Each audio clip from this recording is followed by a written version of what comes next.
千里之行，始于足下。A journey of 1,000 miles begins beneath the feet. We now gather in the Tao to travel the journey together. Welcome to Tao Talks with Derek Lin, where we take a deep dive into the Tao Te Ching by Lao Tzu. So 55 contains a number of concepts. Therefore, in the last meeting that we had, we needed to spend the time to build a foundation, to set the stage, if you will, for a more comprehensive, detailed, and in-depth discussion today. The first concept is actually in the Chinese title of this particular chapter. It is the newborn infant chapter. And the name of this chapter refers to that purest, most original state of being, just like pu, the plain piece of wood that has not yet been cut or even touched by human hands. This original state in a piece of wood has the greatest potential to become anything, perhaps a container, perhaps a tool, perhaps a work of art.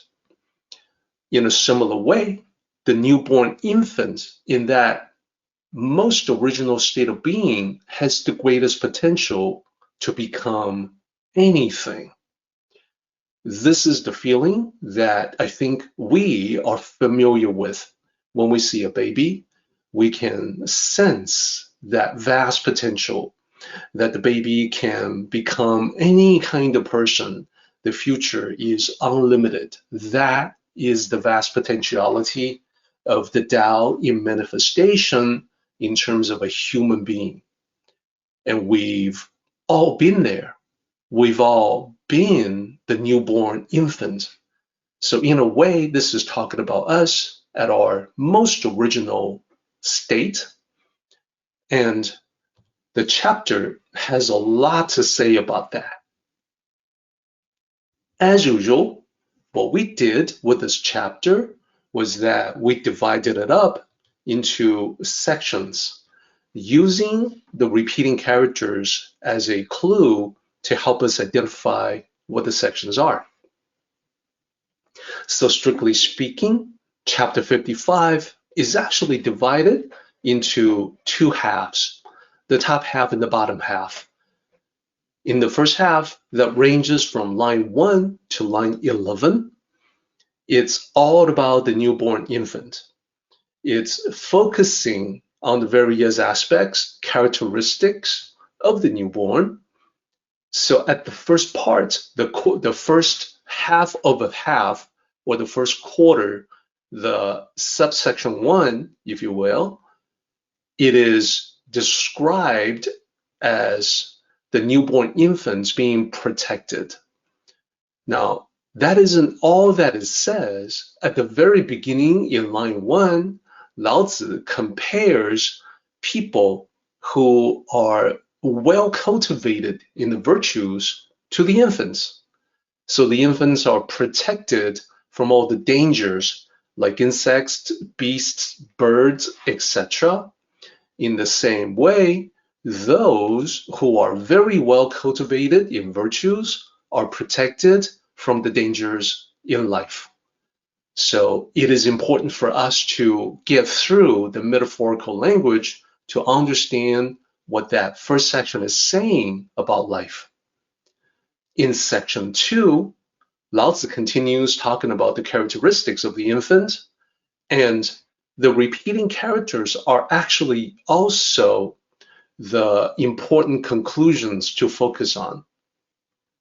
There's the optimum of essence and the optimum of harmony. So essence and harmony are the two primary aspects. The optimum of essence is all about the zest and the energy of living a life that is fun, interesting, and an adventure.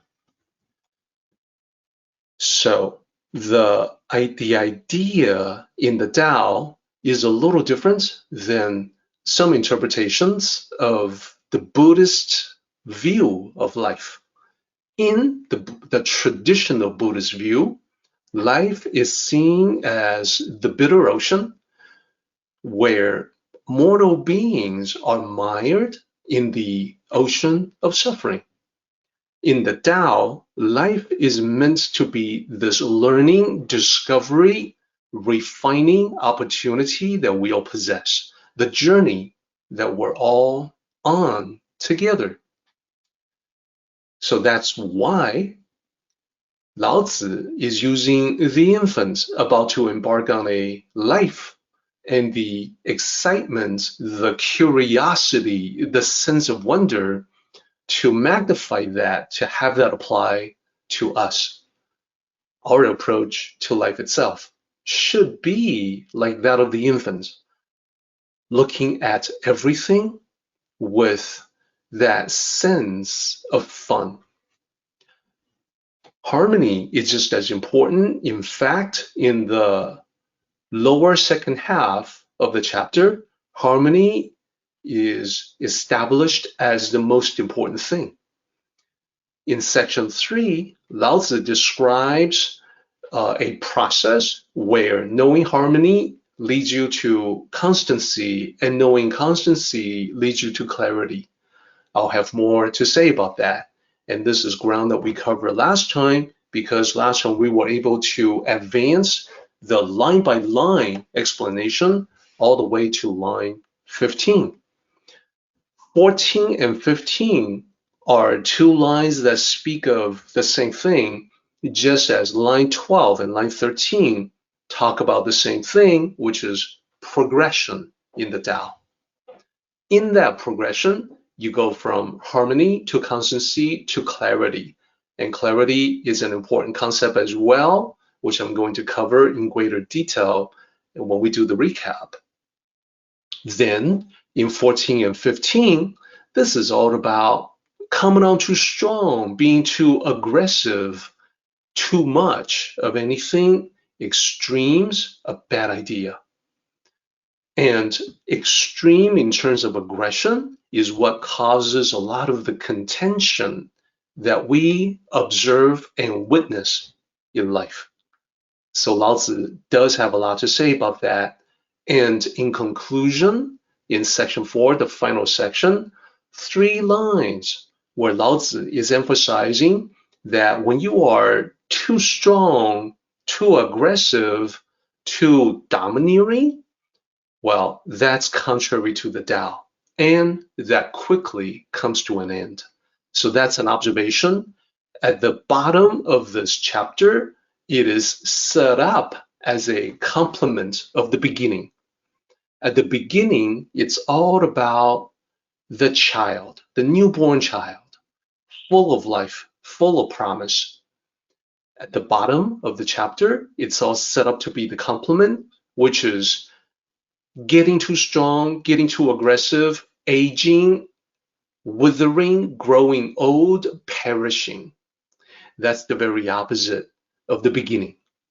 So that yin and yang complement is important to this chapter.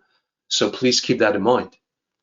For now, though, let's do the quick recap of everything that we have talked about so far. The first major concept, as I mentioned, is the newborn infant. It appears in line 2. It is the last 2 characters of line 2, which only contains 4 characters. So the points that we made, this is the state of pure goodness, your own original childlike state, and we all started out this way. This is perfectly natural for us. We still have it. It is still within. There is an inner child in all of us. To understand the inner child, we can observe children, especially very young children around us, that sense of innocence, that sense of fun and play and exploration and discovery. That is what Lao Tzu is pointing to. It takes work for us to let go of all the grasping attachments that we have accumulated throughout life so that we can simplify and get back to a simplistic state, the state of the newborn infant. This is an idea that is recurring within the Tao Te Ching. Last time we talked about the many places where it is repeated, and it is also repeated many times outside of what scholars consider Taoist philosophy. It appears, for instance, in Confucian teachings, and I had explained previously that this is only because Confucian teachings really are just another flavor of Tao philosophy. They all come from the same origin, and therefore they share many of the same ideas. Specifically, last time, I want to recap that we talked about Mengzi. That's Mencius, one of the Confucian sages, going back some 2,500 years. And he had written this line that you see in red that I translated for you last time. The great person is the one who has not lost the heart of the infant. So let me say a little bit about losing the heart of the infant. When it is said that the heart of the infant is lost, it isn't something that is apart from you, away from you, something that you lost the way that you can lose, for instance, your keychain, or that you can lose your wallet. When we say that someone has lost the heart of the infant, what it really means is that throughout that person's experience in the material world, all the troubles, all the complexity, all the indeed BS that this person encounters will obscure the original nature of the infant. So, in fact, the infant is still there, but buried deeply. So to rediscover the infant, to find the infant again, it isn't going to a place where the state of the infant was lost. Rather, it is digging deeply within to rediscover what you've always had but have forgotten or neglected. So that state is pure goodness, natural innocence, intrinsic happiness. We all have the ability to be intrinsically happy all the time, to be positive like the newborn. This is what the Tao cultivation will help in uncovering and rediscovering that original nature. And in fact, Lao Tzu says, the more we cultivate the virtues, the closer we'll get to that. So that's important too. Then we did a series of comparisons. I wanted to make the point that all the stuff that we talk about in 55 are echoes or reflections of elements that's been touched on before. So as this is the recap of my example, my first example of that from our last discussion. So basically, in this chapter, Lao Tzu is using a series of metaphors, 3 of them, to describe the dangers in life: poisonous insects, wild beasts, birds of prey. They all represent different negative elements that we encounter in life. So what I pointed out last time was that, hey, listen, in chapter 50, the same set of 3 metaphors was used, and they are slightly different, as you can see, but there are similarities as well. So in 55, it says, poisonous insects do not sting them, meaning do not sting the infants / Tao cultivators who have accumulated a lot of virtues. Poisonous insects do not sting them, do not poison them. In 50, what Lao Tzu says is rhinos have nowhere to thrust their horns. So these are slightly different, as you can see, So poisonous insects are usually metaphoric in referring to toxic rumors, hearsay, insidious implications, gossip mongering. Those are all very toxic, very poisonous. So that's the reference.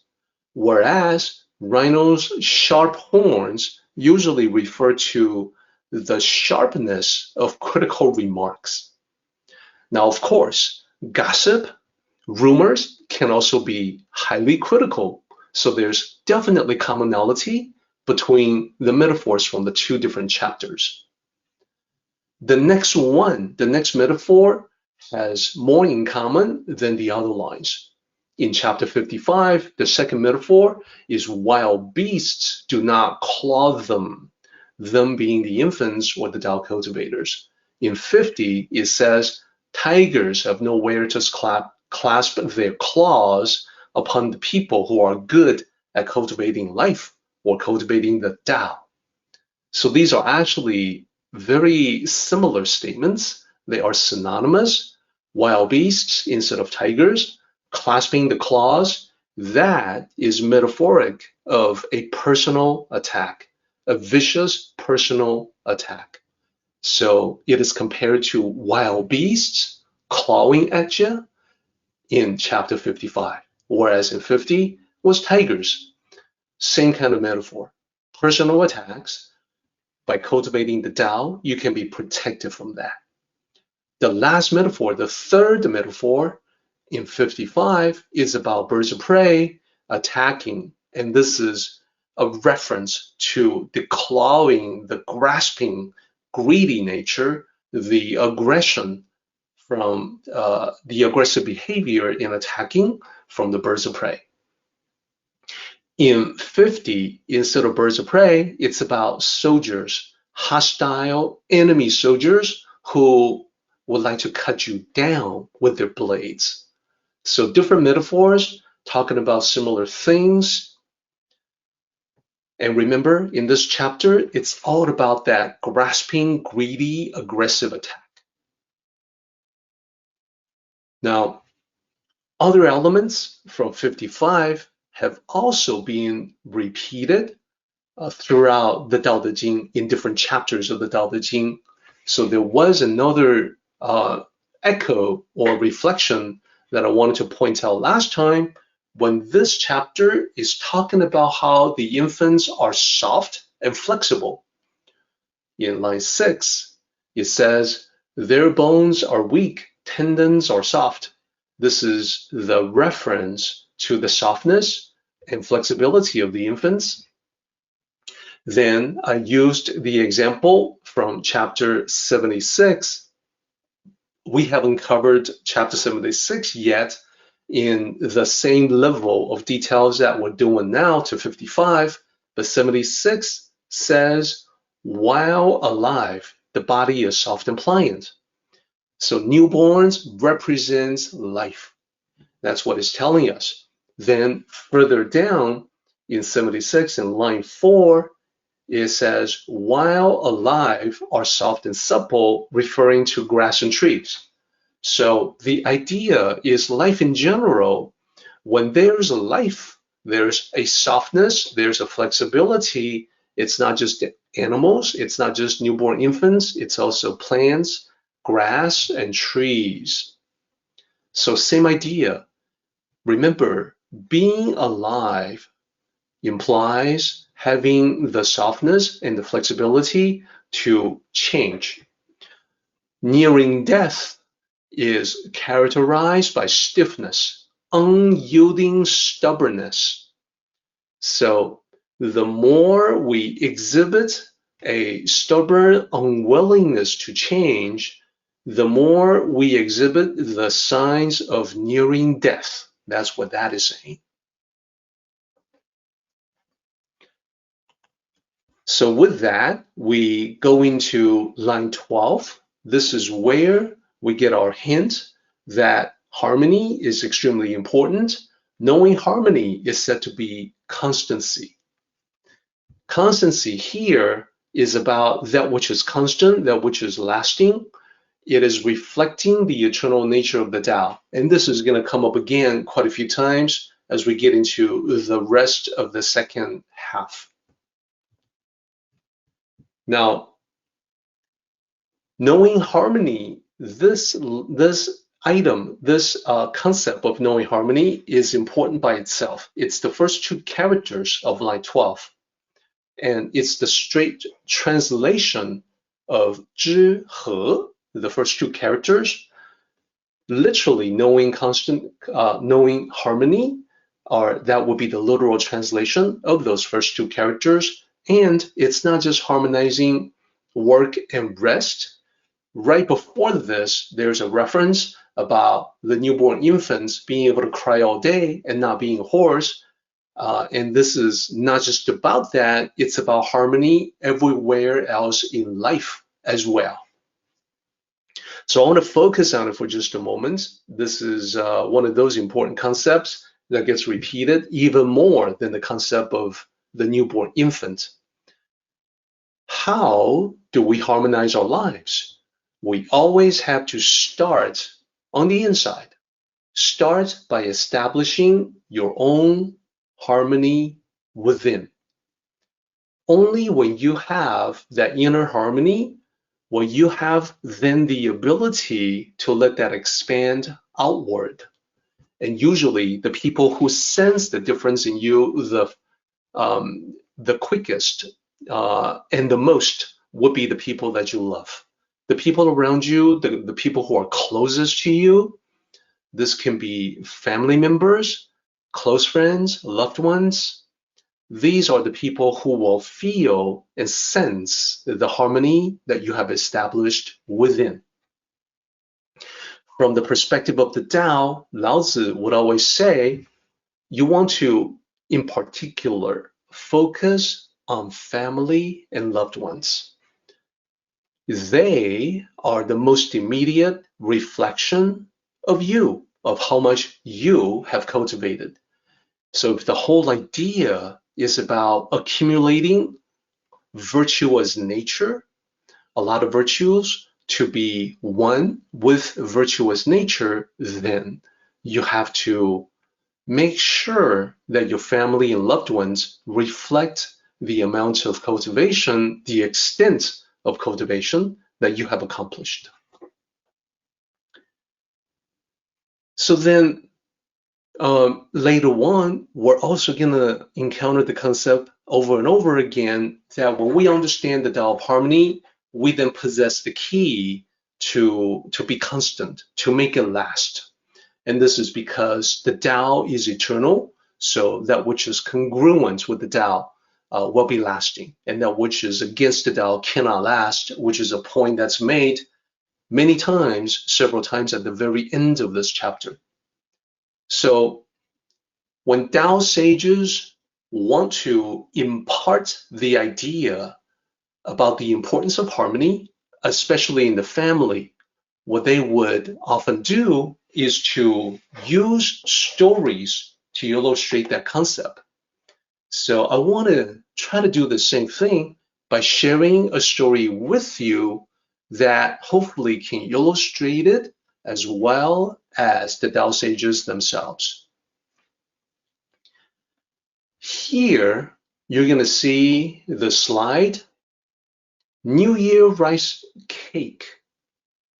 And you're going to see this image with a couple of Chinese characters, 年糕. The character to the left, 年, that means year.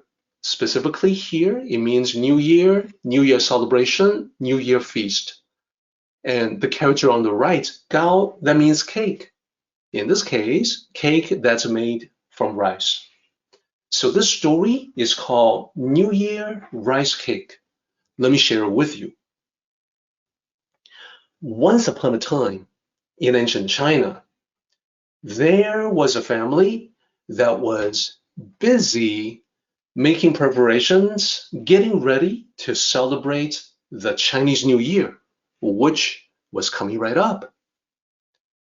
So for this particular year, the family was expecting many visiting relatives, it was traditional within this family to have that New Year's gathering for everyone to be together and enjoy the traditional New Year feast. Everybody was looking forward to that. And that is why, in anticipation of this big event, the entire household, including the housewife, was busy making preparations. In particular, the housewife started her preparations well in advance, planning and cooking the dishes. So then on the day before the big family gathering, she prepared and cooked her specialty. She was known for this, the New Year rice cake. So she got it done. It was piping hot. It needed to cool off. But then looking around in the very cluttered kitchen, because of so many preparations going on, there was no place to set the rice cake aside. So she picked a corner of the room, the kitchen, and set it on the floor to let it cool off there. Then she turned her attention to the next dish. She proceeded to prepare the next one. She had a whole plan. Now, her husband did not know, was not aware that she had already completed the rice cake and had set it aside in one corner on the ground to cool off. So he came through the kitchen, walking, not expecting anything to be underfoot. He stumbled and unfortunately, he stepped right on the rice cake. He planted one foot firmly on the cake. Startled, he said, "Oh, I am so sorry. This is all my fault. Look at this mess." Now, his sister, who had been helping out in the kitchen, turned, noticed the situation, and said, "No, brother, it's actually my fault. I almost stepped on it myself just a moment ago, coming in and out. I did not pause for a moment to move it aside, even though I noticed that it was there. If I had done that, this would not have happened. You would not be stepping on it." And hearing the commotion, the elderly father came into the kitchen, saw the situation, and said, "Well, actually, it's my fault. I came through the chicken several times already, much earlier, and I noticed the rice cake should have been moved. It didn't even occur to me to move it. I didn't even think of it." And the wife said, "No, wait, everybody. It's actually my fault because I put it there. If I put it somewhere else in the first place, all of this could have been avoided." Nobody blamed anybody else. Everyone owned up to their shared responsibility, accountability. Everyone, all members of the family, showed their consideration for one another. They quickly regrouped, rallied, they worked together to clean up the mess, and then they started over on the rice cake. The most important thing was the family, everybody in the family, all of them, they maintained the festive atmosphere for their preparation of the New Year celebration. In handling the problem together, they strengthened the bond that they had within the family. They became closer from the shared experience. Years later, recalling this event, they would talk about the incident, they would laugh about it, they would say things like, hey, remember that time when the rice cake came out perfect, but then it got stepped on? Remember that? And they could share a laugh thinking about the past. But hey, the story could have easily gone the other way. not the way that it went down, but maybe a negative path.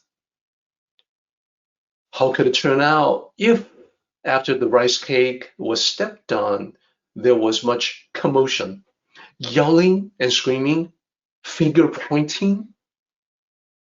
You can easily imagine that the following could have taken place instead. Like the husband seeing the sticky, gooey cake on his foot, yelled out, "Hey, who put that rice cake there?" His sister, seeing the ruined cake, would exclaim that, "Oh no, look at the cake. What have you done?" At this, the husband reacted defensively. "What? Me? How was I to know it would be in the way like this?" The elderly father, coming in, said to the sister, "Hey, you saw the cake there a while back. I know you did. Why didn't you move it somewhere else? This is your fault." Then perhaps the husband turned to the wife. "Congratulations, you ruined our New Year celebration. Well done, well done." Now, this would get the wife, as you can imagine, extremely angry. "Oh, I see. So it's my fault now for what you did?" You can see it's a completely different scenario. Things could quickly go south. Escalating temper, anger, shouting match, mutual recrimination, accusations, everybody pointing fingers. The joy and happiness that could be present in the family will be gone. Harmony that could be present in the family will be evaporated into thin air. Then, after that, it will be difficult, if not impossible, to build that harmony back up again. So this was a story about a family, but it can easily apply to all of our interactions with other people. Let me make sure that we don't lose the essence of the story and point out a couple of things. In the story, we saw two possible paths. There was the positive path that was taken, and then there's the potential negative path that could also be taken. So the two paths were contention or harmony. May I just point out that much of our lives is just like that. The path you follow can pivot on a single decision. A single decision point can make all the difference in the world, and that decision can pivot on an instant. The difference that you make in an instant can elaborate out into something completely different, a different experience, whether it's joy or anger, harmony or contention and discord. So then the important question is, when we see that, when we experience that, how do we choose the right path? Can we learn from this particular story to help us go down the path of harmony? So the answer is yes, it's possible. We can learn from the way that the family members reacted initially to one another. Number one, express appreciation for those who put in the work. So within the heart of the members of this family, they appreciated all the work that was going on. They contributed to the work, they did their share.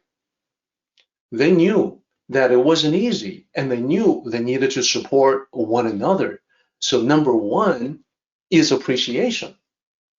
It's gratitude. It's being grateful that you have people around you that you can trust, that you can work with, that can continue on the path of your life with you. Number two, members of the family, they took personal responsibility because they saw the overall responsibility for preparing the feast as a shared responsibility.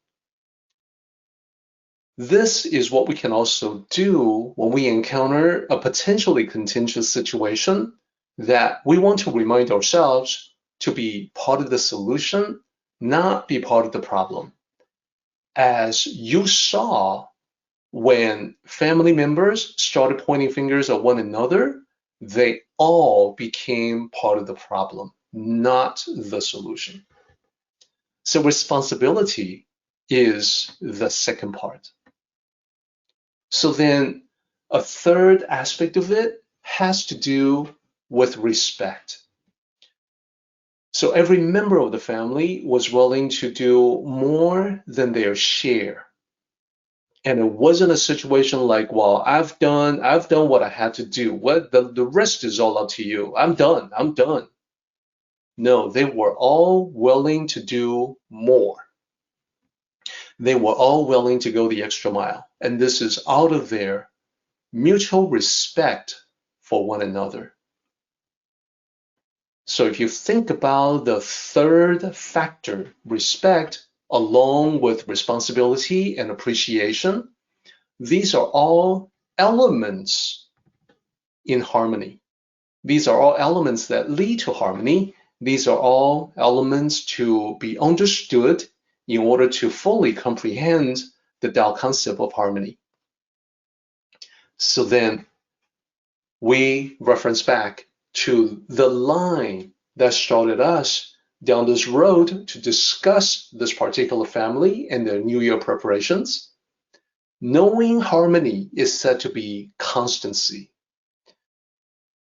This means if you want to comprehend the Tao, the constant Tao, the eternal Tao, you have to start by comprehending harmony, by really knowing it, not just intellectually, but with your entire being.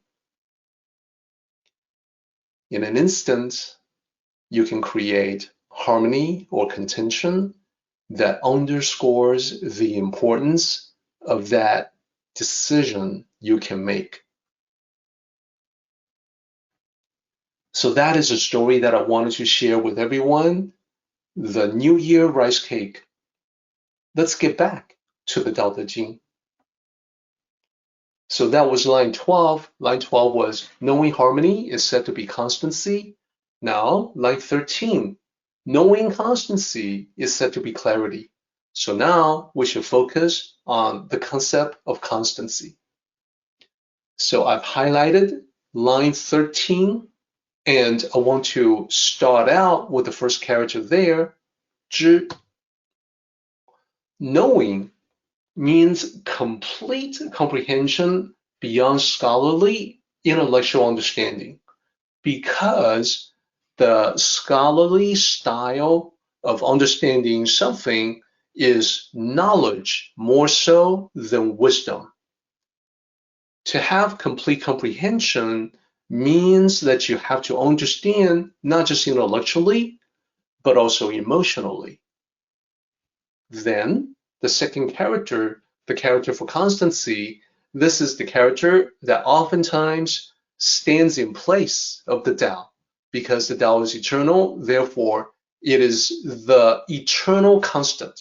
It is that which never changes, while everything else must change. So another way to say that is everything changes except change itself. Change itself is an eternal principle, and eternal principle is the Tao. When you put the two together, to know constancy takes on the meaning of fully comprehending the Tao.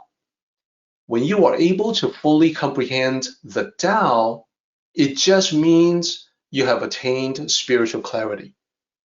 That's not to be taken lightly.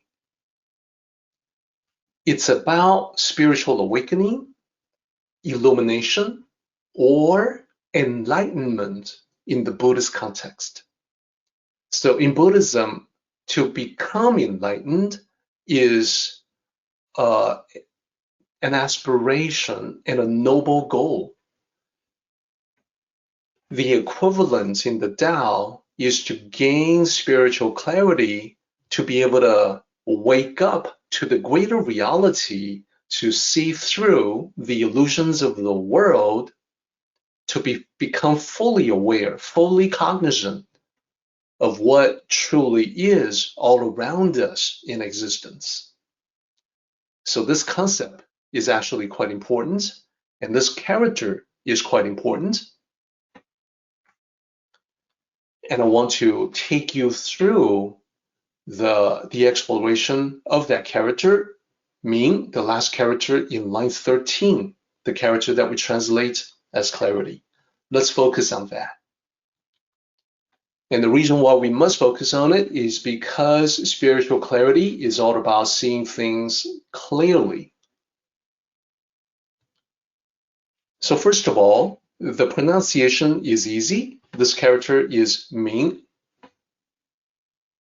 The meaning is clear as an adjective, clarity as a noun. And this character is so incredibly important in the Tao Te Ching that it appears a total of 12 times. So you can gauge the importance. We're not going to go through all 12 times because that's actually a lot. That's a lot to go through, but I want to at least do some of them. I want to start out with just a couple, and then I want to do just a few more. So let me talk about the very first time this character, Ming, appears in the Tao Te Ching. Chapter 10. In understanding clearly all directions. So you'll see the first character in line 11 of chapter 10 is the same character, exact same character. So here it is an emphasis on how clarity is not based on knowledge or intellectuality. It's about the Tao.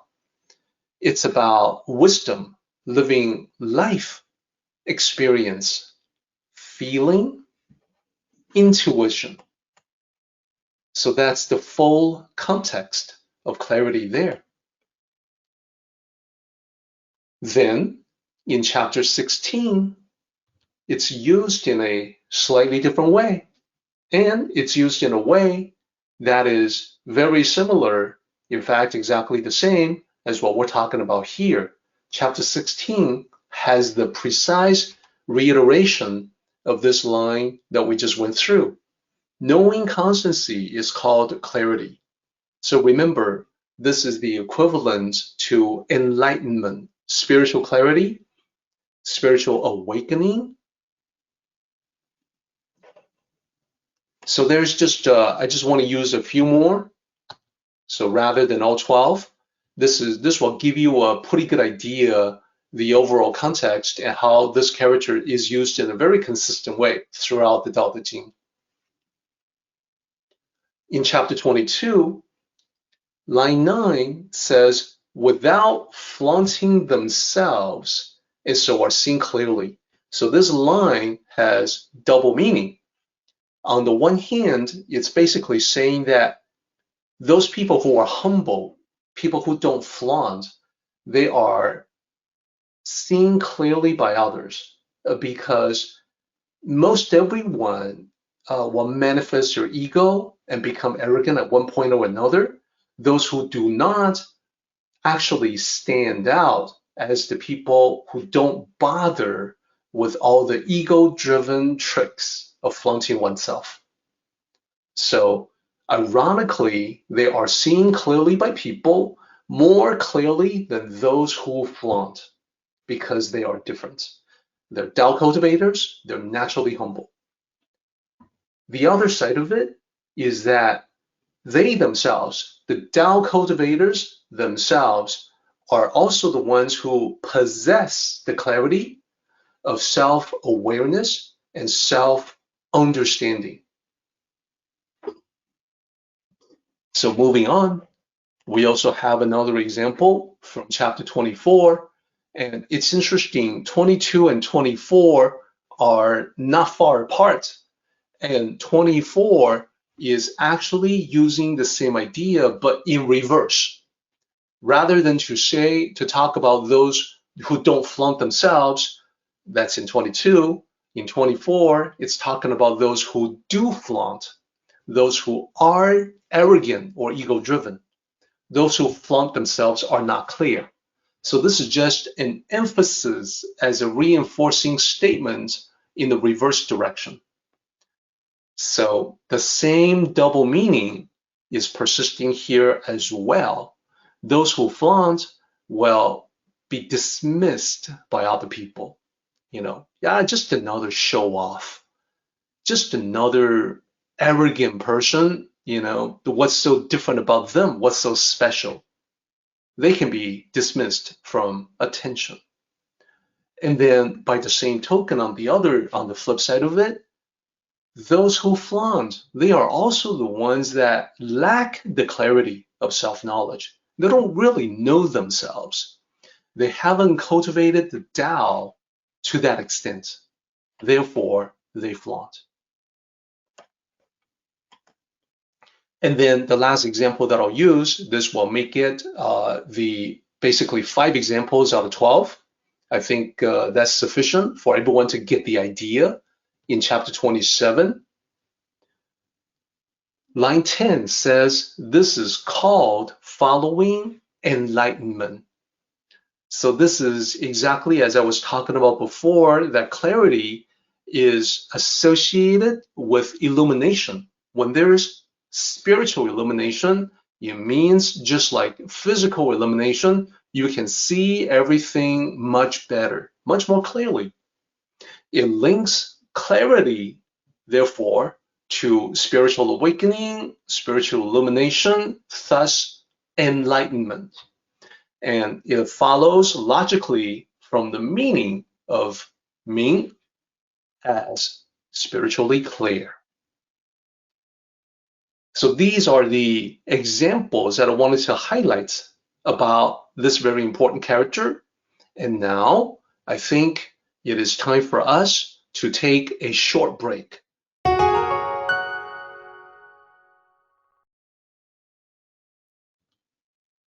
So I want to get right back to the line-by-line exploration of Tao Te Ching chapter 55. We are now on line 14. Excessive vitality is said to be inauspicious. So we went through this line previously. Please allow me to reiterate because of the importance of this particular line. This is a line that goes together with line 15. So 14 and 15 are sending the same message. 12 and 13 are together because they both describe the process, going from harmony to constancy to clarity.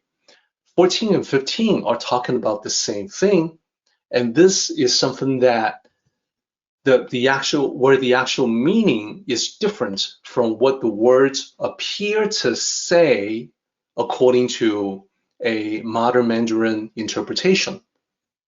So at the surface level, it seems to be making a positive statement.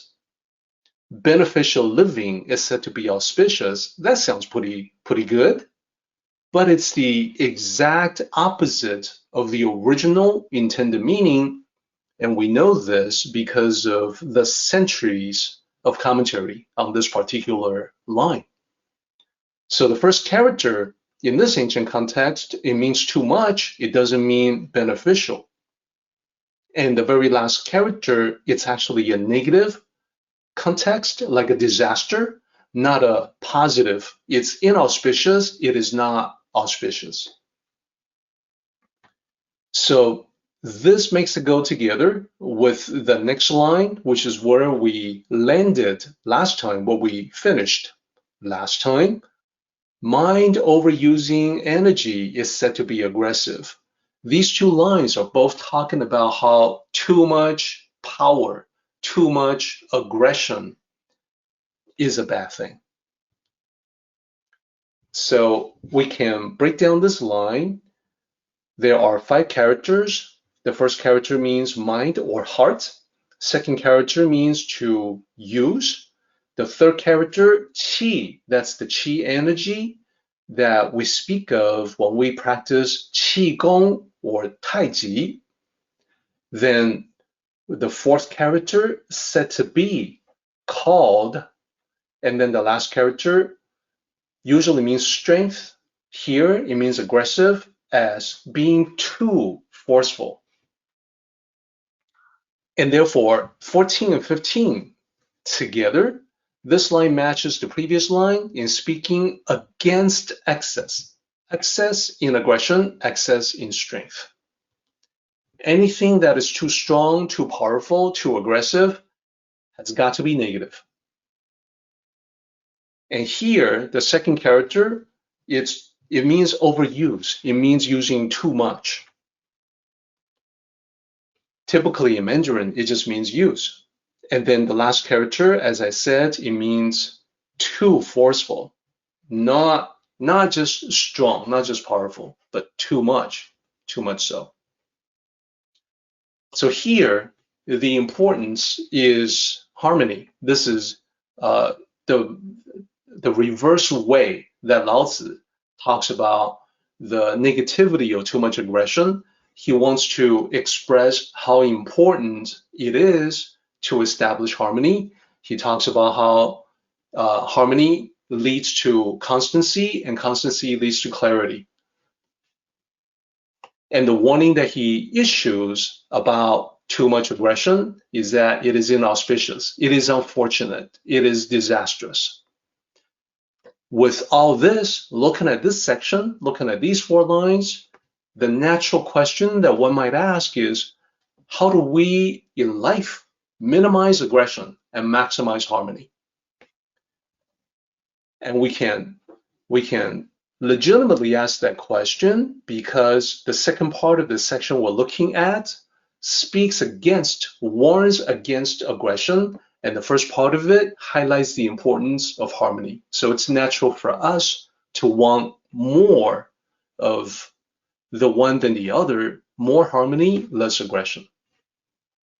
So a few slides back, I mentioned that we always have to start, first and foremost, with establishing that inner peace. When you have that inner peace, that inner calmness, inner tranquility, or inner harmony, that's what makes it possible for you to bring your peace to other people in your personal interactions.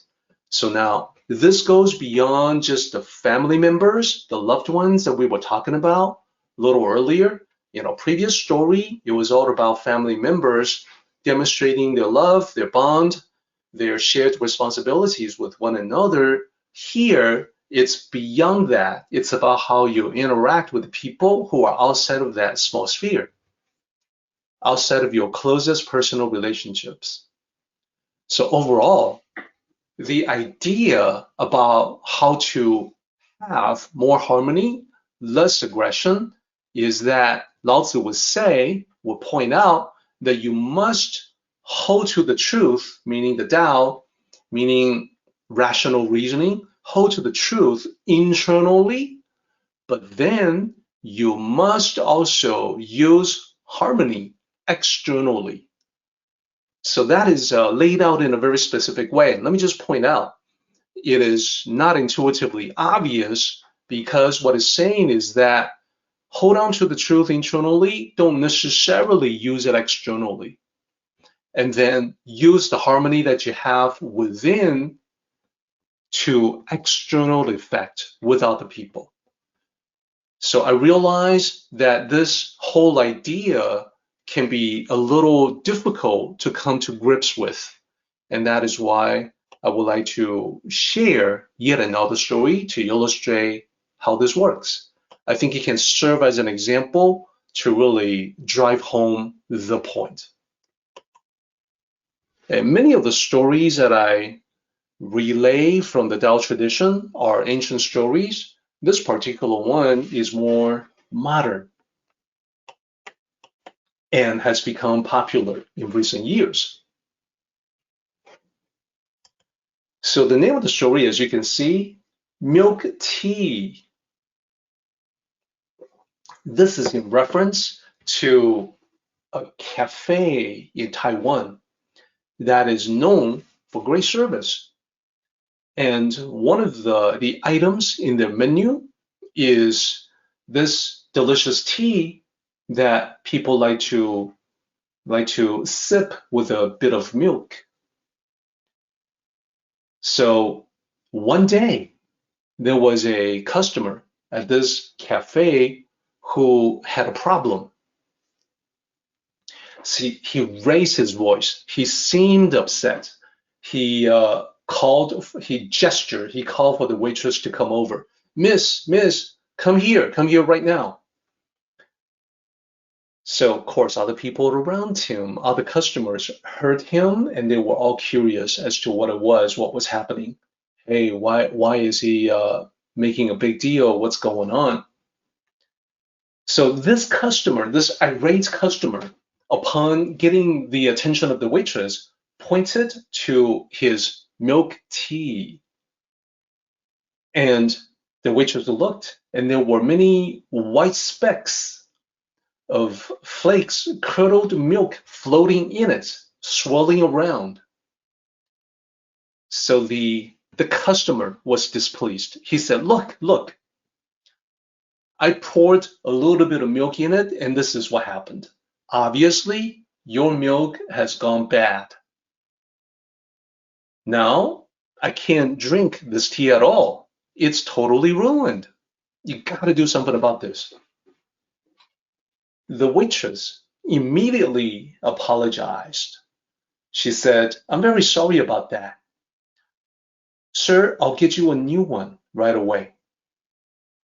So she acted quickly. She went to the back. She, in just a moment, brought out the replacement, and then she gently set it down on the table. Then, very politely, she turned to the customer and said, well, there you are, sir, and may I make a suggestion? If you squeeze lemon juice into the tea, it would then be better not to add milk, because the acidity of the lemon juice can cause the milk to curdle. And you will end up with a lot of curdled milk, white flecks, floating around in the tea. With that, she politely withdrew. And upon hearing this, suddenly the customer realized that he made a mistake. He initially thought that the milk had gone bad. Well, it hadn't gone bad at all. It happened that way only because of his own ignorance. He did squeeze in the lemon juice, and the acidity of the lemon juice did cause the milk to curdle. It was not a problem caused by the cafe. It was a problem caused by himself. Embarrassed, he said nothing, but quickly finished his tea without adding the lemon juice, only the milk, and then he left. So one of the other customers who saw the whole thing asked the waitress, hey, it was pretty obvious that this was his mistake. So why did you not push back on him and set him straight? I mean, he was kind of rude, right? He was rude when he yelled, when he complained. Why did you not yell back at him? The waitress was as composed as ever. She said, it was precisely because he was rude. It was precisely due to the rudeness that the best way to handle it was with harmonious courtesy. You see, the truth could be made clear with just a few words. So there was no necessity to raise voice. Further, she added, people who do not have reason on their side, they are the ones who are likely to pound the table, to make demands. Those who do have reason on their side, the truth on their side, can use harmony not to make demands, but to make friends. So people within earshot, everyone who heard about this, they all nodded, they smiled. Their positive opinion of the waitress and the cafe increased significantly. Not only that, but there were further effects. Later on, the man who caused the scene in the first place had also become a regular customer. The other customers noticed that he became much more considerate, and he treated the waitress with much more courtesy than before. It's funny how that worked out. So let's reflect on this for just a moment. There is a couple of things to bring to your attention. There's a very common saying in modern Mandarin, in modern Chinese, 理直气壮, 4 characters. Let me break them down for you. The first character is reasoning. Second character is straight. Third character is energy. And then the last character is strong. Reason straight, energy strong. What does that mean? That means those with reason on their side tend to be forceful in their demeanor, too forceful, too strong, too aggressive. So there's nothing wrong with having reason on your side, but the common saying is describing the tendency in most people to then they use that to bolster their position. This is exactly what we're talking about in line 15. It's mind overusing energy said to be aggressive, and the usage of qi, the character qi for energy, is exactly the same as the popular saying. This is what most people do. This, however, is not what Tao cultivators do.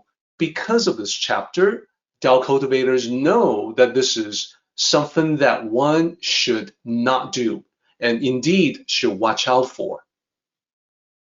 So Tao cultivators use a modified version of the common saying, the popular saying, 理直气和.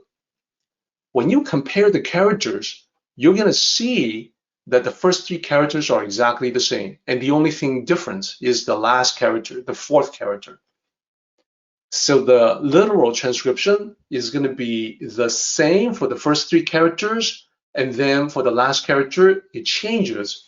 Instead of 气壮, strong energy, forceful demeanor, it's 气和, harmonious energy, which was exactly as demonstrated by the waitress in the story. So the meaning, I think you can see, is that those with reason on their side can be harmonious in their demeanor. They tend to be forceful, but they can be harmonious. And this indeed is an important difference of Tao cultivators. Tao cultivators understand this lesson, understand this story, and they know that when a similar situation, if that was to occur, they may be in the right. But just because you are in the right doesn't mean you have to yell at a louder volume. Indeed, you then have the ability to leverage the truth to your benefit to make the point that you want to make more powerfully than any yelling or screaming can possibly accomplish. So that's the Tao. And I'm very happy to have the opportunity to share that story with you to make that point. Now, let's go into the last part of chapter 55. We only have 3 more lines to complete. Line 16, things become strong and then grow old. This is talking about the pattern that we see in life where things become too powerful and then they start to die. So literally, the 4 characters break down as follows. First character, things. And remember, in Chinese, characters are contextual. They can be singular or plural. It depends on what they're surrounded by. Then the second character, strong. Similar context as what we have seen. It means too much strength. And then, that's the third character there, lao, means old. That things get strong, too strong, and then they get old. They begin to wither. With this line, the meaning from Lao Tzu is quite clear. He's talking about a common pattern in life. This common pattern, a pattern of the Tao, is something that we can observe in every aspect of life, from the personal level to the national level. And today, in modern times, we can observe the same thing in science as well. Let me explain. At the personal level, the pursuit of power leads to one's downfall. That is becoming too strong for your own good and then growing old. At the national level, let's just say the level of the kingdom or empires. Throughout history, many empires expand, seemingly reach a peak of their development and then collapse. Same thing, almost as if those empires are living things. Then, in modern times, with the benefit of modern science, we know when stars die, before they die, they go nova, they expand. It depends on the mass of the star. For those who are science-minded, our own star, the sun, in the solar system, in the center of the solar system, it's not massive enough to go nova, to explode as a nova would, but even our sun is going to expand massively before it dies down. In fact, when our sun, billions and billions of years from now, many years from now, when it is ready to enter the last stage of its life, it's going to expand. It will expand so much that it will engulf the entire planet, engulf the Earth. So the size of the sun will actually be greater than the orbit of the Earth. But the point is the same. Throughout science, throughout existence, throughout history, it's always like this. Becoming too powerful, and then that's it. You perish. So let's continue on with line 17. With 17 and 18, I want to point out that there are 2 repeating characters. The final 2 characters in line 17, 不道, are the same 2 characters that begin line 18. They are translated the same way, contrary to the Tao. 不 means no or not. Tao that's the Tao that we've been talking about. So literally, it's not Tao, meaning contrary to the Tao, the opposite direction, running against the grain where the Tao is concerned. Now, of course, in one sense, the Tao encompasses everything But here, Laozi is talking about the best path in life. We all have an optimal path among the many possible choices that we have ahead of us. One optimal path to follow, the best way to follow. If we don't happen to be on the best path, there's a way that will take us to the best path. But then, if you don't understand the Tao and you don't follow the path, you are moving on the wrong path, contrary to the Tao. So now, in this particular chapter, Laozi is being very specific. He's saying that the infant is congruent with the Tao, full of life, full of curiosity, full of fun. Its opposite, its complement, is contrary to it, and that's at the end of life. So let's hang on to that idea and then finish our conversation, finish our line-by-line review of this chapter. The very last line says, that which is contrary to the Tao will soon perish.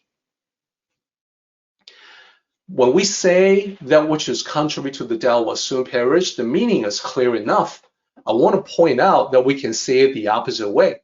We can say that which perishes quickly must be contrary to the Tao.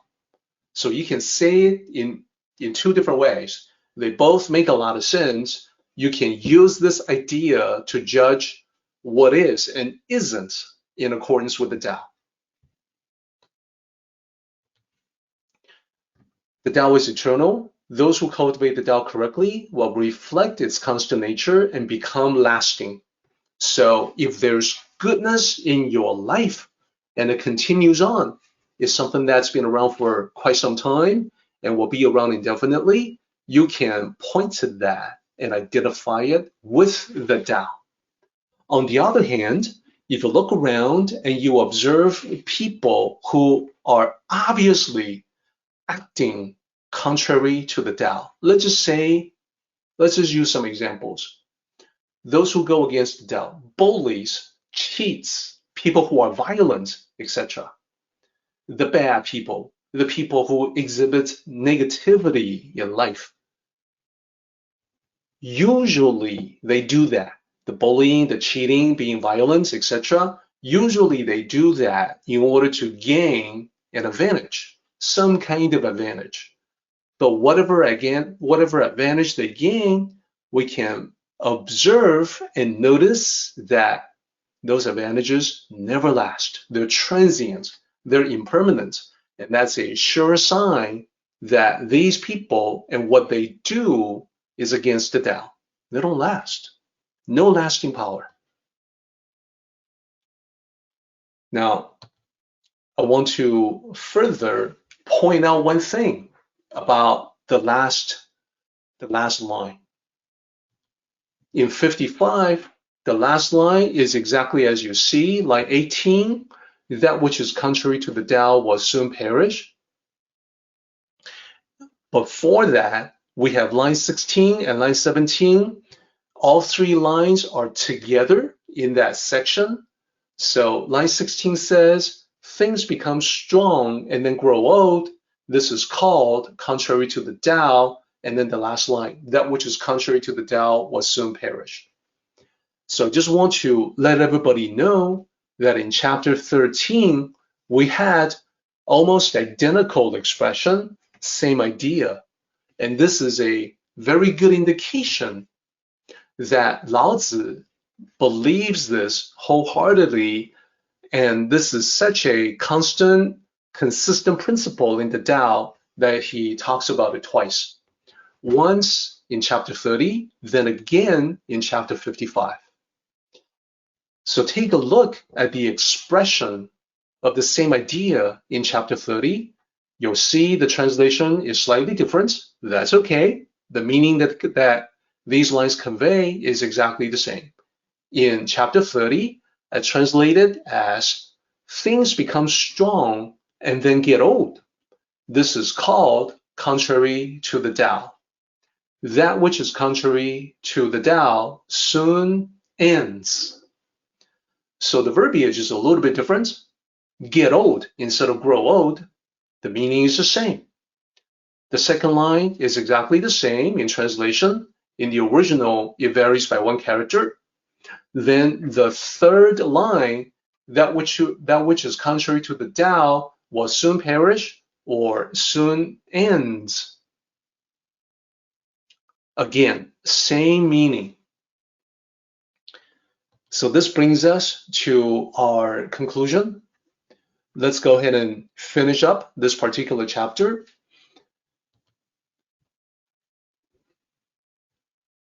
So note that at the very end, we have a yin and yang situation, the two complements, old age and newborn infant. And this is how Lao Tzu reinforces his ideas. So one of the things that this tells us is that we, as grown-ups, we can learn from ourselves from back in the days when we were infants. Because in that state, we had pure mind, pure heart, not afflicted with obsessive desires. You know, it seems like the older we get, the more we see things that we want, right? So whatever we can do to get us back to a more simplified, simplistic, pure, elegant state, that's what we can learn. And the teacher is ourselves. Ourselves in the distant past, when we too were newborn infants. And then the other thing that we can learn from ourselves is the sense of excitement. So remember, Lao Tzu is pointing out that, hey, look, infants, they can manifest physical arousal even though they know nothing of sexual union between male and female. This is another way to say that no matter what happens, no matter what you're doing, you can be excited about life. It doesn't have to be anything having to do with procreation, reproduction. Everything about life is that exciting.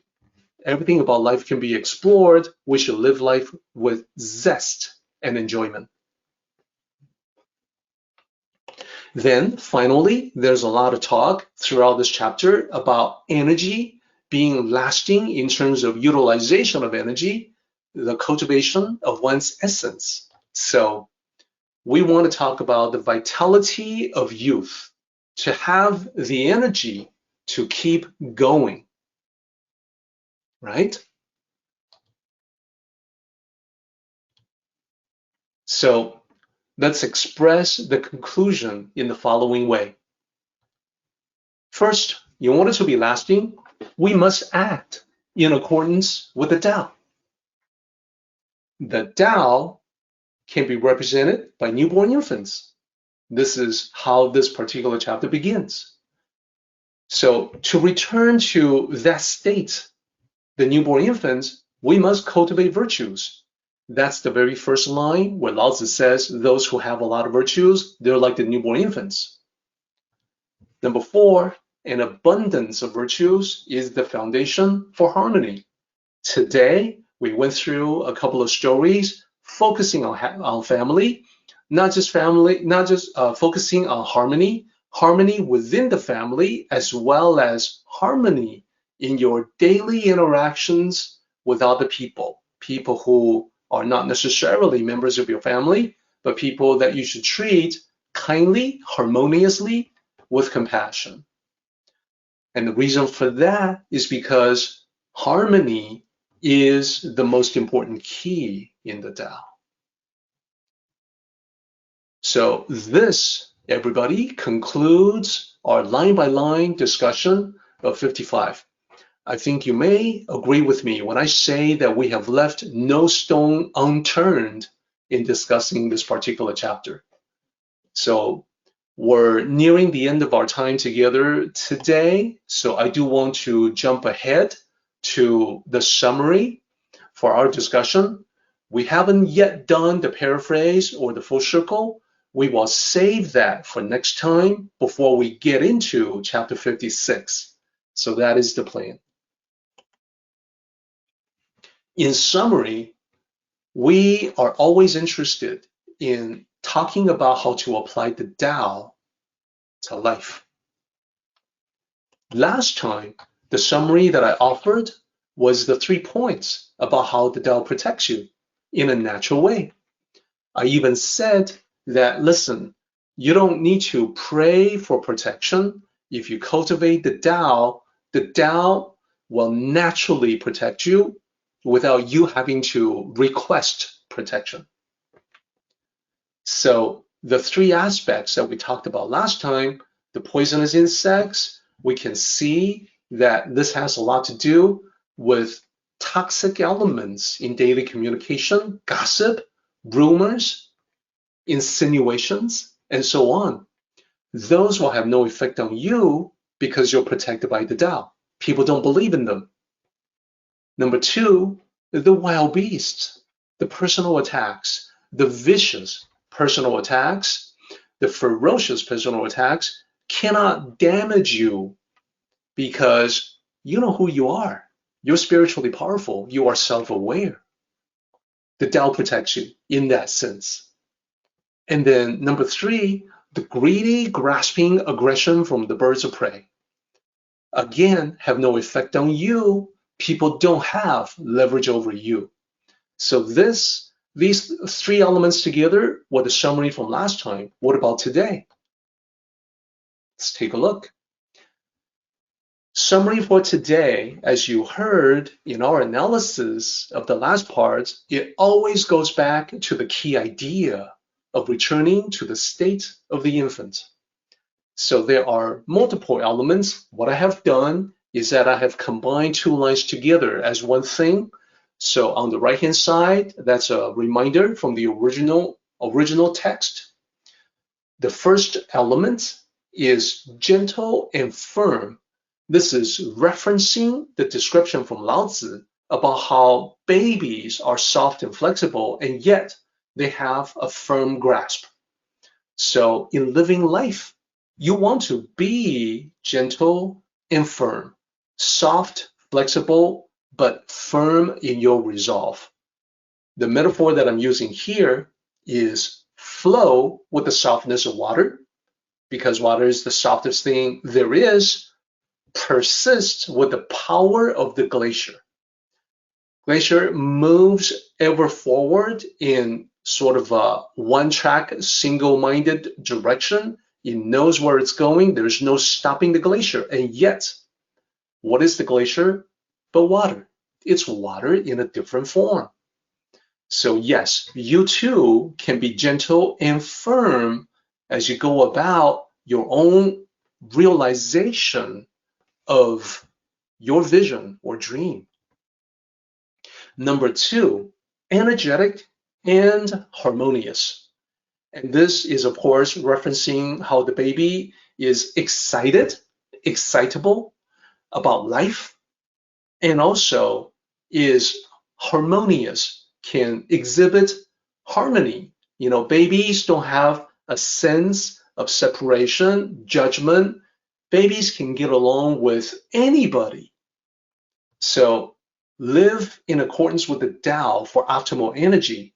There's exercise, there's nutrition, there's all different aspects of the Tao for cultivating your energy. Then bring peace and harmony wherever you go, with your family, outside of your family, everywhere. Lastly, the third factor, constant and clear. And I think you recognize this from the last part of our discussion, knowing constancy, knowing clarity. Know harmony and attain constancy, meaning the Tao. Know constancy and attain clarity, meaning spiritual clarity, spiritual awakening, enlightenment, illumination.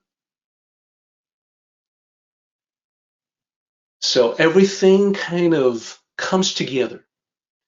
The soft approach in life, firm resolve in your path of cultivation, live life with zest, vigorous energy, able to continue on indefinitely, to know harmony above all, and therefore understand, completely comprehend the Tao. So this is the blueprint for life. This is Lao Tzu spelling it out in no uncertain terms. And I think it's a gift for all of us. Our meeting has come to an end, but the journey continues on. Let us all travel safely so we can meet again. Until next time, may the Tao fill you with peace and happiness.